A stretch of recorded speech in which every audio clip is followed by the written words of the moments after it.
Vamos a abrir nuestras Biblias en la carta de Pablo a Tito y vamos a meditar en los versículos del 1 al 7.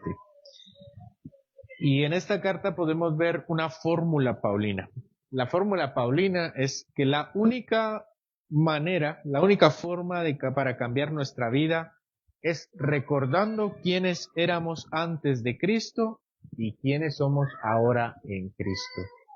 La memoria del pasado es una herramienta poderosa que, en lugar de llevarnos a la condena, debe guiarnos a vivir nuestra vida nueva. Hemos visto cómo hemos de vivir en Cristo y cómo su gracia nos enseña a vivir en los primeros capítulos. Pero al comprender profundamente el abismo de nuestra vieja vida y nuestra vida hoy, podemos ver cuán grande y sorprendente es la misericordia de Dios en nosotros. Así iniciamos nuestras recomendaciones de la vida nueva en Cristo. Versículo 1 dice: recuérdales que se sujeten a los gobernantes y autoridades, que obedezcan, que estén dispuestos a toda buena obra. Este podría decirse que es el desenlace del capítulo 2, al darnos las últimas recomendaciones sobre cómo debe vivirse una vida evangélica. El apóstol Pablo pasa de las recomendaciones personales, es decir, de las personas que cada uno debe realizar, a las recomendaciones a la vida civil. Primeramente, Pablo menciona la sujeción a los gobernantes. El contraste, yo no sé quiénes han leído Timoteo, la carta de Timoteo, pero el contraste con Timoteo es interesante.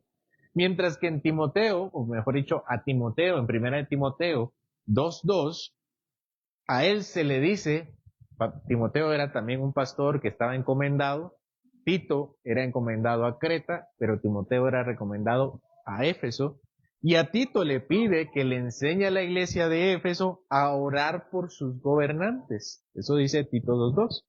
Pero a Tito, eso se lo pide a Timoteo, pero a Tito le pide que le enseñe a la iglesia de Creta que se sometan a sus gobernantes, no que oren. Por supuesto tenían que orar, pero la recomendación de Pablo a Timoteo es: los de Éfeso deben orar, y a los cretenses, los de Creta, deben someterse.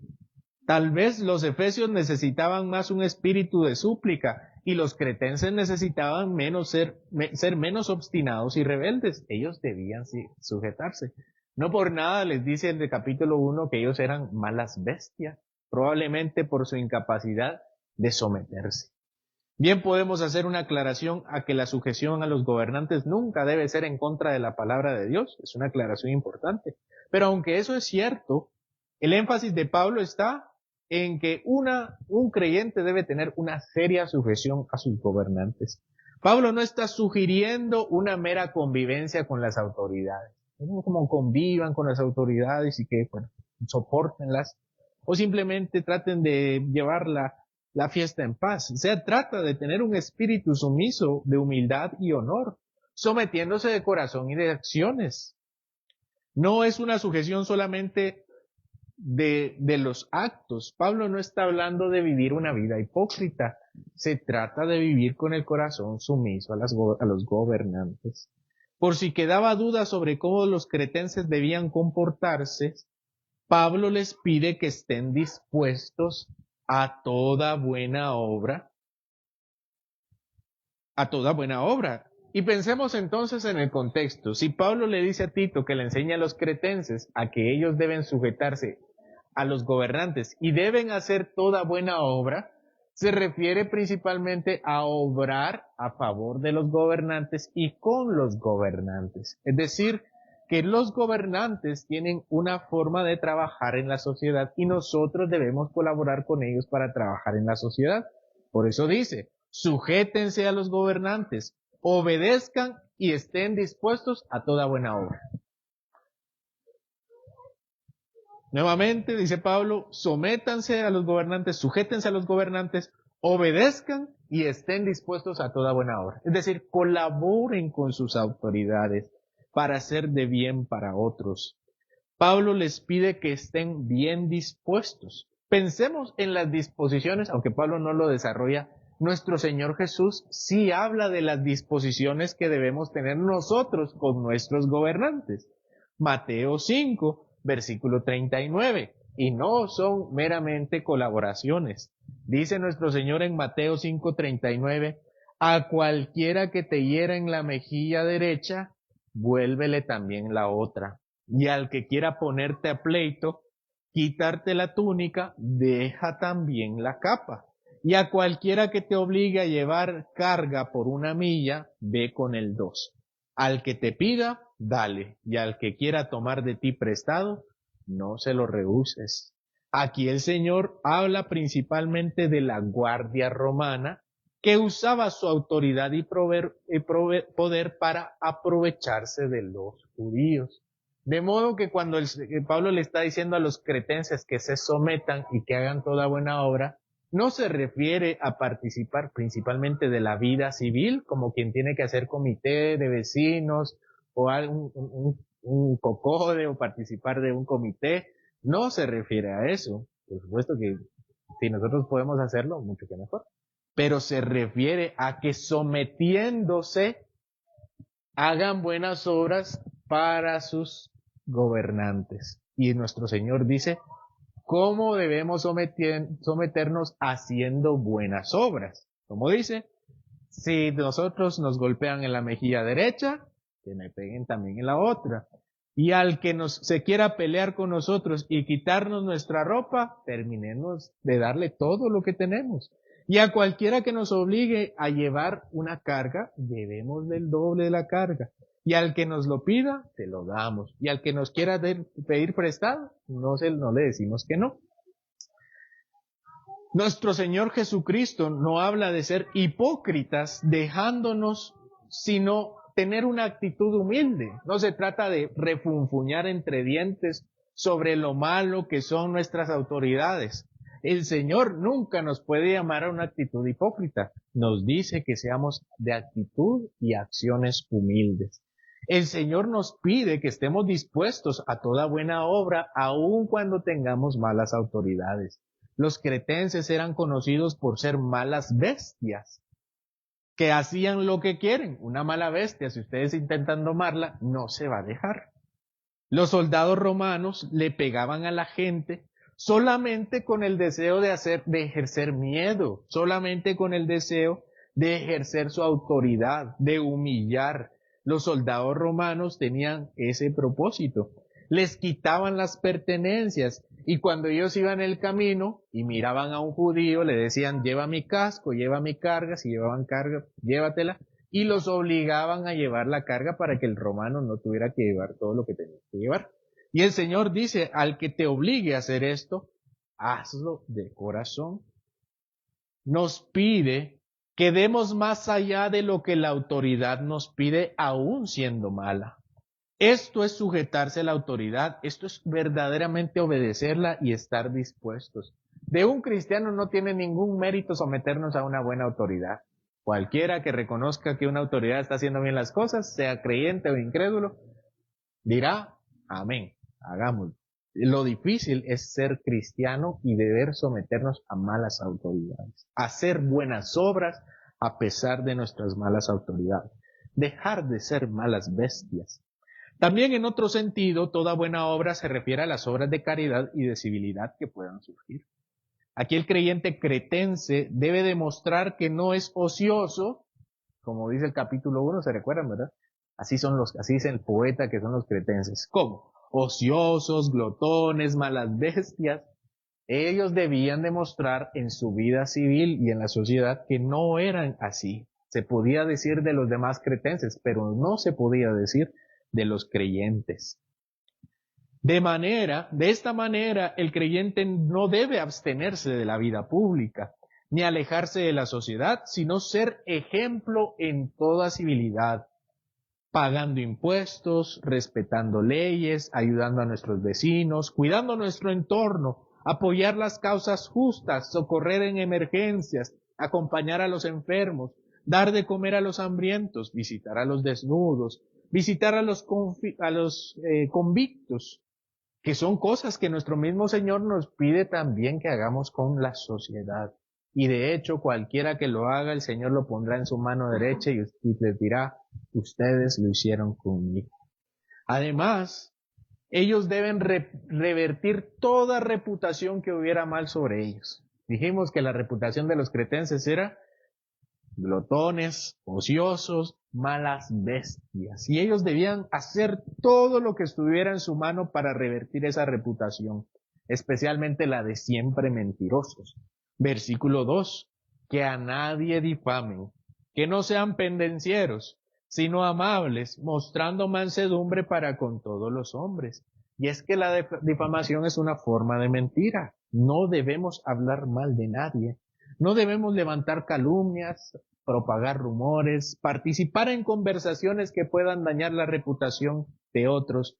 Debemos desanimar a los chismosos, incluso si estos otros son autoridades o con quienes no estamos de acuerdo.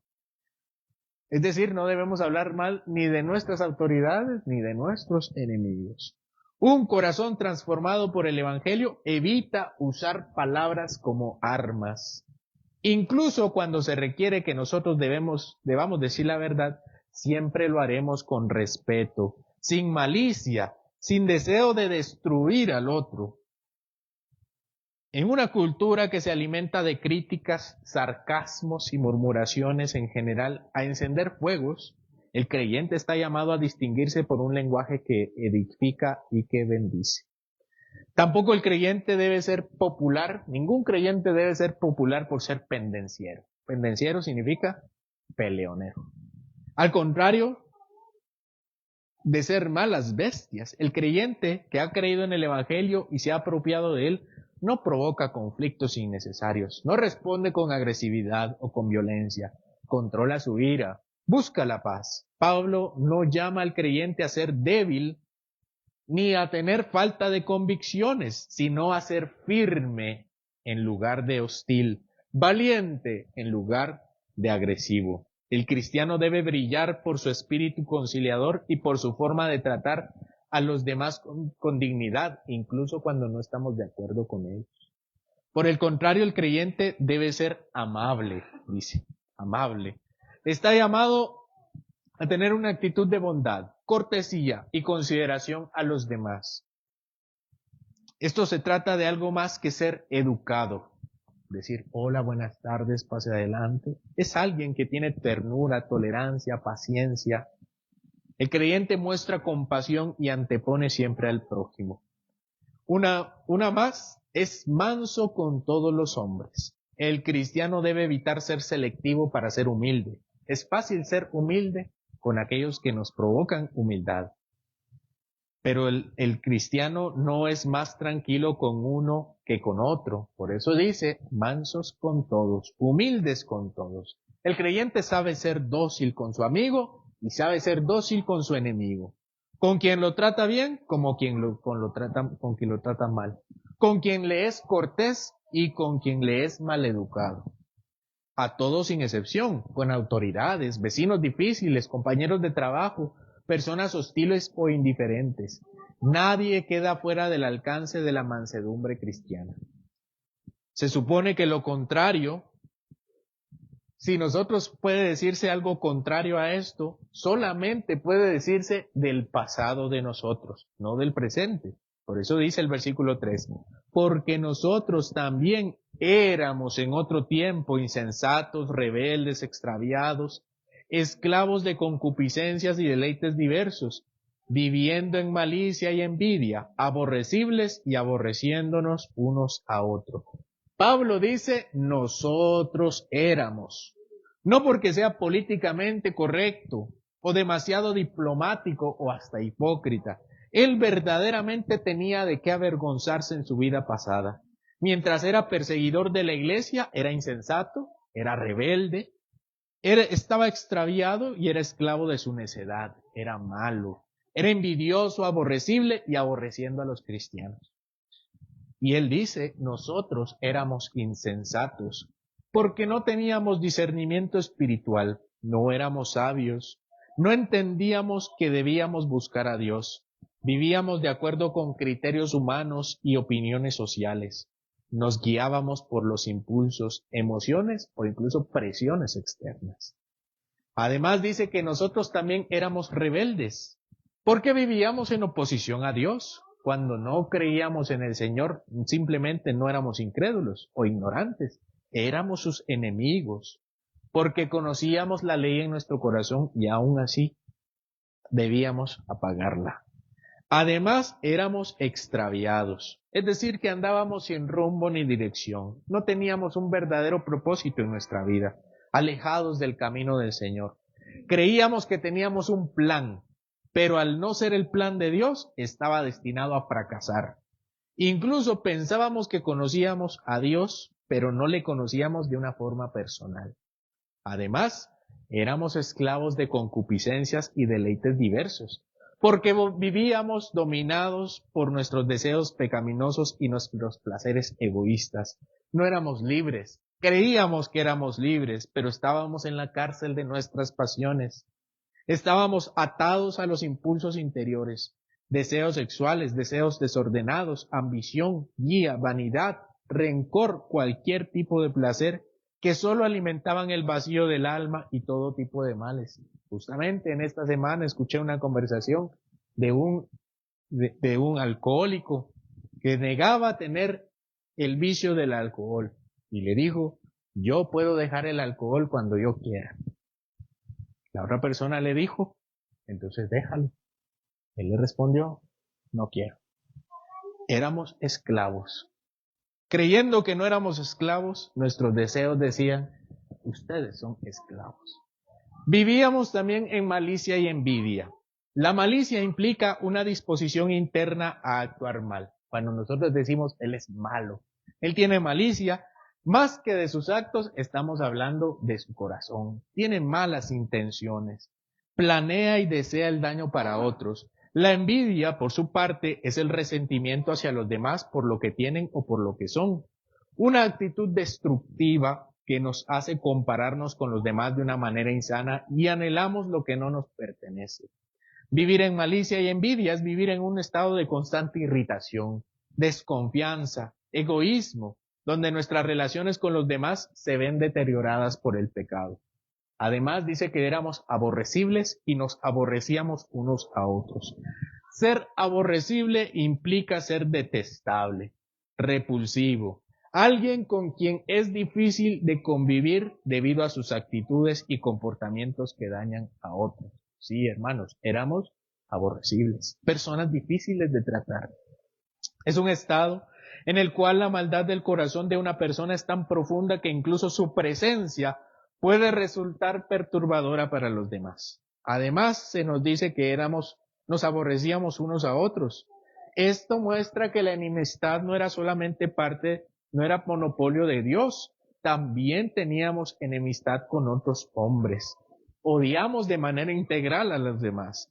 La lucha por el poder, la competencia desmedida, el resentimiento, la falta de perdón y el deseo de ver a otros caídos. Nos odiábamos unos a otros. Sin embargo, para nuestra bendición, alguien intervino en nuestra miserable forma de vivir y de cuya ignorancia ignorábamos también. Versículo 4 y 5. Pero cuando se manifestó la bondad de Dios nuestro Salvador y su amor para con los hombres, nos salvó, no por obras de justicia que nosotros hubiéramos hecho, sino por su misericordia, por el lavamiento de la regeneración y por la renovación en el Espíritu Santo. Nuestra salvación no vino por una decisión personal, no fue un llamado al altar, no fue una oración que hayamos hecho, como si un día nos hubiéramos despertado con el pie derecho para aceptar el Evangelio o un día nos hubiéramos levantado un poco más inteligentes. El creyente debe entender que esta realidad es mucho mayor y con una característica increíble. Es completamente, de principio a fin, una obra de Dios, sin participación humana.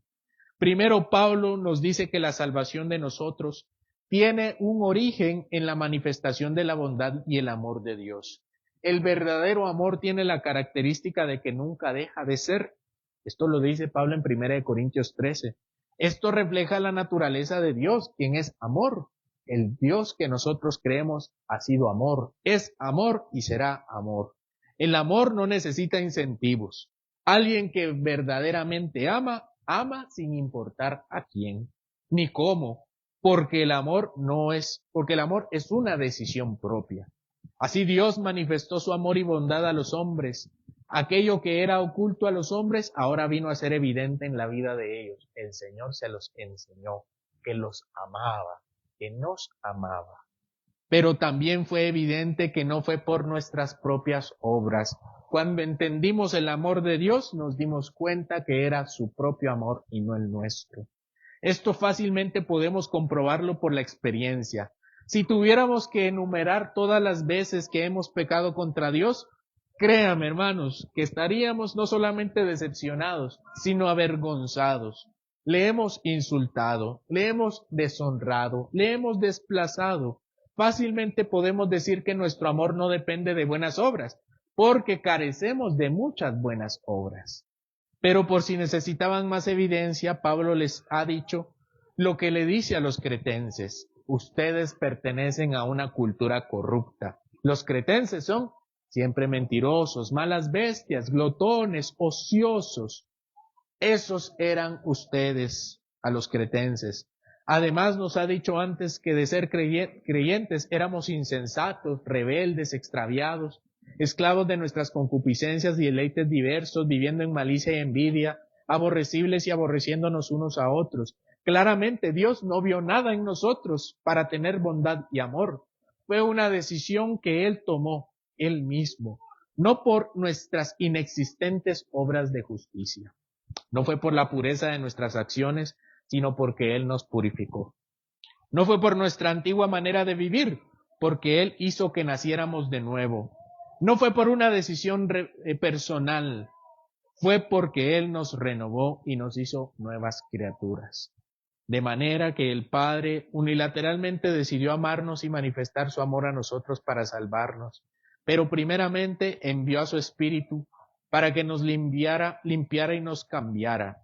No podemos venir a Dios si Dios mismo no viene a nosotros y nos cambia.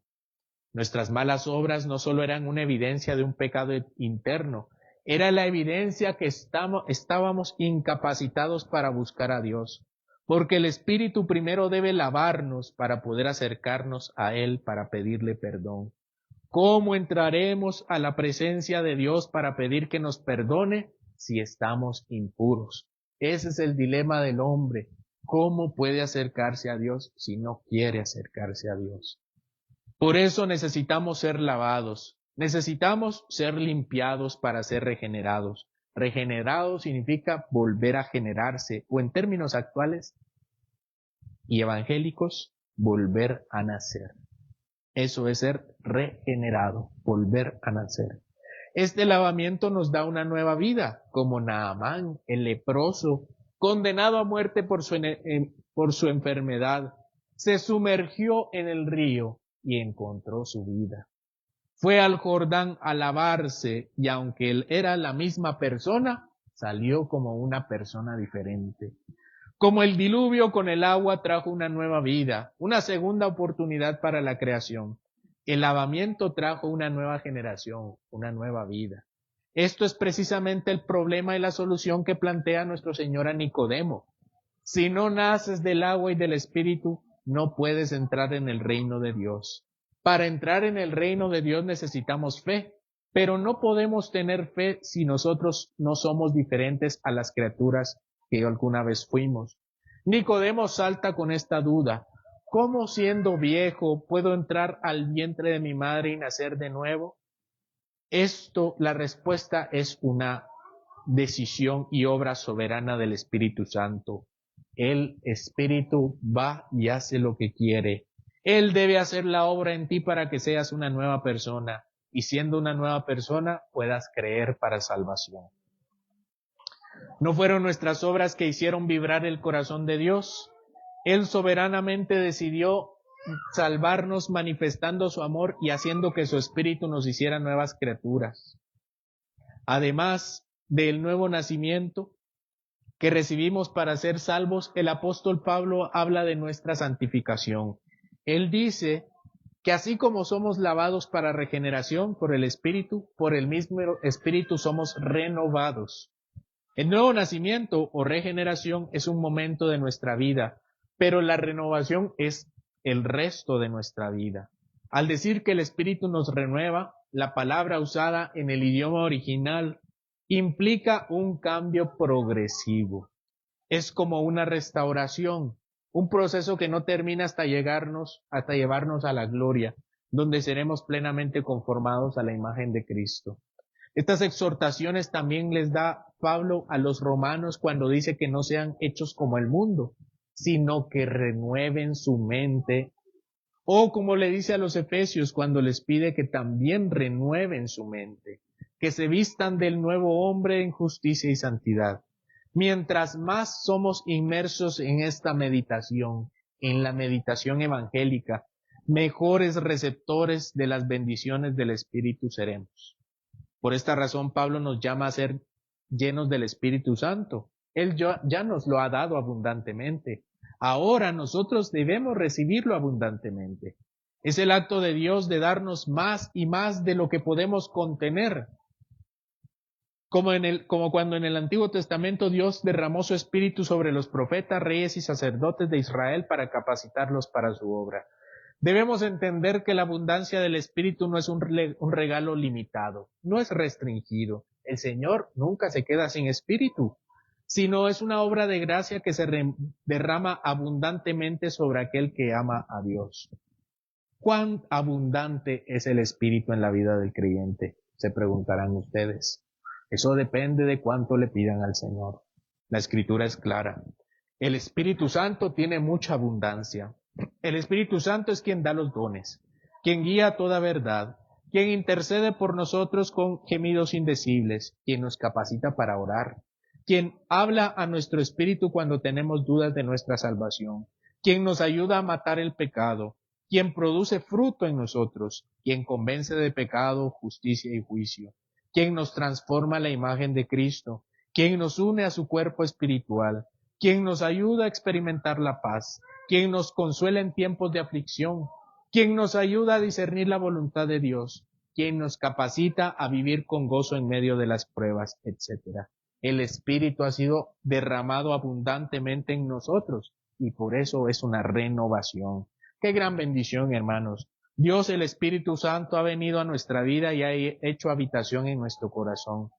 Y es que, hermanos, si lo entendemos en otro lenguaje, podemos decir que Él nos ha quitado nuestro corazón de piedra y nos ha dado un corazón de carne y nos dio un espíritu nuevo y nos dio su espíritu, como dice Ezequiel. Él nos ha lavado, Él nos ha limpiado y nos ha hecho personas diferentes. Pero Pablo también quiere que entendamos que esta es una bendición ofrecida sola y únicamente en una persona, por medio de una persona. Versículos 6 y 7. El cual derramó en nosotros abundantemente por Jesucristo nuestro Salvador, para que justificados por su gracia viniésemos a ser herederos conforme a la esperanza de la vida eterna. De modo, hermanos, que el origen de la manifestación del amor del Padre y la abundante gracia y obra del Espíritu en nosotros es solamente por la muerte y resurrección de Jesucristo. Por eso Pablo dice que Él es nuestro Salvador. Jesucristo es quien nos salva, específicamente quien nos justifica. El Espíritu nos lava y nos hace nuevas criaturas. Y ahora podemos entender el Evangelio porque tenemos un nuevo corazón y podemos creer. Y cuando creemos en Cristo, Él nos justifica. La justificación es un acto legal de Dios por el que declara justo a un pecador creyente, no por sus obras, sino por los méritos de Cristo imputados a Él. No es un proceso, la justificación no es un proceso, como la santificación, como la renovación. No es algo que Dios está desarrollando con el tiempo, es un acto inmediato, definitivo y eterno. Es el juez divino declarando que ya no hay condenación para los que están en Cristo Jesús, como dice Romanos 8:1. Entonces podemos empezar a concluir que no son nuestros méritos, sino los de Cristo, como dice R.C. Sproul en ¿Qué es la teología reformada? Él dice, somos salvos por obras, pero no son nuestras obras. Por eso decimos que somos salvos por fe y por gracia, porque las obras que nos salvan no son nuestras, son las de alguien más, son las de Cristo. Fin de la cita. Así que la única gracia que nos puede otorgar es la de Cristo Jesús, la gracia de su justificación. Dios como quien da un beneficio gratuito. Dios nos acredita la obediencia de Cristo y pone en su cuenta nuestra culpa en la cruz. Éramos culpables, incapaces de justificarnos, pero Cristo vivió perfectamente en nuestro lugar y murió como nuestro sustituto y resucitó como garantía de nuestra absolución. Pablo termina con una vista, para mí, eso fue un problema que yo tuve con este texto, porque Pablo termina esta sección, para mí, con algo completamente inesperado. Versículo 7, para que justificados por su gracia, viniésemos a ser herederos conforme a la esperanza de la vida eterna. Y yo pensaba, ¿cómo Pablo habla de la eternidad? ¿Cómo habla de la herencia? Si Pablo no ha hablado de eso en la carta. La carta de Pablo se ha enfocado casi exclusivamente en la vida de un cristiano aquí. Pero Pablo quiere que ellos recuerden su pasado para que sean humildes y amables con los demás, como dice versículo 1 y 2. Pero también quiere que miren al futuro, a la esperanza de la vida eterna.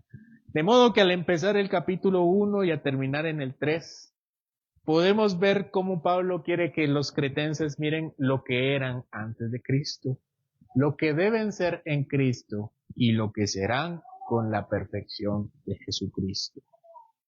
La herencia futura es una motivación para la vida presente, para que sea verdaderamente coherente con el Evangelio. En Tito 1:16, si pueden ver, Pablo denuncia a los falsos maestros porque ellos supuestamente profesan conocer a Dios, pero con sus hechos lo niegan. Ellos tienen una religión sin transformación, no tienen justificación, no tienen regeneración, no tienen renovación, no tienen esperanza. En cambio, el creyente verdadero antes podía haber sido como un falso profeta, pero ahora, transformada la raíz de su vida, espera con seguridad la herencia incorruptible. Pablo le está diciendo a Tito, la iglesia en Creta no puede conformarse con profesiones vacías como viven los falsos maestros. No basta con decir que conocemos a Dios. La gracia, además de justificarnos, nos lava, nos regenera, nos renueva y nos hace vivir vidas diferentes y nos hace tener una visión del futuro que determina nuestro presente. Pablo exhorta a los creyentes en Creta por medio de Tito a vivir de una manera sobria, pacífica y sujeta a las autoridades, como dice versículo 1 y 2. Esta conducta no nace del esfuerzo humano, sino de una transformación radical obrada por la gracia de Dios. Recordamos quiénes éramos en Cristo, insensatos, rebeldes, esclavos del pecado, malos, envidiosos y con odio mutuo. Pero Dios, rico en misericordia, no nos dejó en ese estado miserable. El apóstol Pablo lleva el corazón del Evangelio. La bondad y el amor de Dios nuestro Salvador se manifestó no porque lo mereciéramos, sino por su gracia. Nos salvó mediante el lavamiento de la regeneración y la renovación del Espíritu, quienes nos fueron dados abundantemente por Jesucristo nuestro Salvador. Hemos sido justificados por su gracia y ahora somos hechos herederos de la vida eterna. Así cada uno de nosotros debe vivir, no como quienes profesan conocer a Dios pero lo niegan con sus hechos. Somos los que hemos sido transformados por el poder del Espíritu y vivimos como testigos de su gracia. En conclusión, hermanos, una conclusión un poco grande. Pablo nos está diciendo que ser cristiano no es solo tener un título de cristiano. Es una forma de vivir todos los días, especialmente en el ámbito civil. A menudo nos quejamos de las injusticias que encontramos, pero olvidamos que nuestro testimonio ante el mundo está directamente ligado a nuestra obediencia y actitud hacia estas autoridades. Si estamos en Cristo, nuestra obediencia a las autoridades civiles y gubernamentales debe reflejar la obediencia de Cristo a su Padre. Pero nosotros debemos preguntarnos si realmente estamos dispuestos a ser obedientes en todo o solo cuando nos conviene. Pero en relación a la sociedad también debemos preguntarnos cuántas veces caemos en la tentación de criticar a los demás, ya sea con nuestras conversaciones privadas o públicas. A menudo nos permitimos hablar mal de otros, difamarlos, levantar falsas acusaciones o ser provocadores, cuando deberíamos ser los primeros en buscar la paz y la unidad. Si nuestra vida está llena de chismes, críticas y disputas, ¿realmente estamos reflejando el amor y la mansedumbre de Cristo en nuestro trato con los demás? Es que esa es nuestra antigua manera de vivir. Éramos insensatos, rebeldes y esclavos de nuestros deseos y placeres. Nos hemos olvidado de quiénes éramos antes de Cristo. Nos hemos vuelto arrogantes, autosuficientes, como si nuestra salvación dependiera de nuestras obras. Cuando caemos en actitudes de juicio y de orgullo, debemos recordar todo lo que somos y que todo lo que tenemos es solo por la gracia de Dios. No hay lugar para la jactancia en el pueblo de Dios, pues nuestra salvación es un regalo inmerecido. No podemos leer este pasaje y salir iguales. El Espíritu Santo, por medio de Pablo, nos está diciendo con toda claridad que la vida cristiana debe vivirse en cada paso, recordando el pasado, viviendo el presente y teniendo en mente el futuro. Si tú profesas ser cristiano, pero tu vida sigue dominada por la desobediencia, el orgullo, la malicia, la contienda o la indiferencia a Dios, entonces necesitas preguntarte con honestidad: ¿he nacido de nuevo? ¿Tengo un nuevo corazón? ¿He sido lavado? Porque los que han sido lavados por gracia no continúan cómodamente en la vida vieja. Son diferentes. Quizás digas que crees en Dios, pero si con tus hechos lo niegas, eres igual o peor que un falso profeta. Este tipo de fe no salva a nadie, solamente nos engaña. Si sigues justificando tus pecados, si no hay deseos de obedecer al Señor, si no amas a Dios ni a su pueblo, si no se ve en ti la obra del Espíritu, entonces la mala noticia es que no eres salvo. No importa cuántas veces hayas orado, cuántas canciones cantes, cuántas veces digas amén, cuántas veces digas Señor, Señor. Pero hoy hay esperanza. Cristo no vino a salvar a los justos, sino a los pecadores. No escondas tu pecado, trae tu corazón que no ha sido purificado, tráelo a la cruz. Él todavía regenera, renueva, justifica y adopta a los que se vuelven a Él con arrepentimiento genuino y una fe sincera. Entender la gracia es crucial. Todo lo que somos, todo lo que tenemos es resultado de lo que Cristo hizo por nosotros, y por lo tanto debe vivirse de una manera más radical. No somos salvos por obras, sino por la misericordia de Dios manifestada en la obra de Jesús en la cruz. El Espíritu Santo, quien fue derramado abundantemente en nosotros, es el que realiza la renovación cada día en nuestros corazones, recordándonos que hoy tenemos un corazón de carne, sensible al pecado y a la santificación, dándonos la capacidad de vivir conforme a la voluntad de Dios.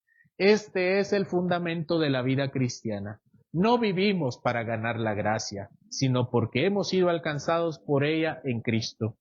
Por lo tanto, nuestra vida debe ser una respuesta a la gracia de Dios.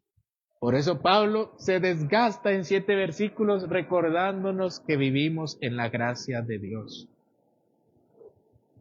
Una vida de obediencia, mansedumbre y bondad. Si verdaderamente entendemos lo que Cristo ha hecho en nosotros, nuestra forma de vivir debe ser diferente. Estamos llamados a ser agentes de cambio en el mundo, reflejando a Cristo en cada acción, palabra y pensamiento. La confrontación de Pablo no es solo un recordatorio de nuestra condición anterior, es para recordarnos también que ya no somos los mismos. Si hemos sido justificados por la gracia de Dios, debemos vivir como aquellos que esperan la vida eterna, buscando en todo momento hacer el bien, amar a nuestros semejantes, vivir en humildad, sabiendo que nuestra herencia es mucho más grande que cualquier cosa que el mundo nos pueda ofrecer. Amén. Oremos, hermanos. Te damos gracias, Señor, porque cuando éramos insensatos, estábamos extraviados, éramos esclavos de pasiones y odios, tú nos miraste con amor y nos enseñaste a Cristo Jesús, y nuestros ojos ciegos vieron la manifestación del Señor, salvándonos de nuestra miseria y condenación. Gracias por tu amor salvador, manifestado en Cristo Jesús, quien no vino a condenarnos, sino a salvarnos, a salvar lo que se había perdido.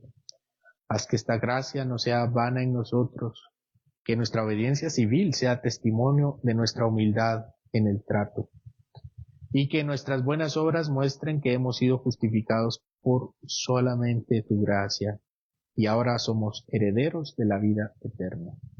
Que lo oído hoy no se quede en este lugar, ni en la grabación, sino que camine con nosotros en la semana, en nuestra vida, como semilla que crece, como lámpara en la noche, como una voz que no deja dormir al alma. Por Cristo Jesús, nuestra esperanza viva y nuestra herencia perfecta. Amén.